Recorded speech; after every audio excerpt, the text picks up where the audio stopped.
Hi everyone, welcome back to my channel. Today I'm going to make apple cider vinegar drink.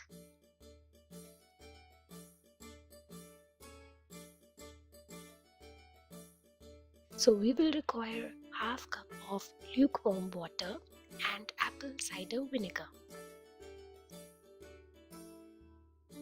Here I am taking 1 serve of apple cider vinegar and adding it to the water and then mixing it well. So the apple cider vinegar drink is ready. Apple cider vinegar is generally sharp in taste, so in the beginning you can add some honey to it. And later when you are getting used to the taste, you can avoid honey.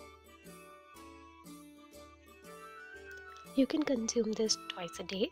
There are many benefits of apple cider vinegar drink.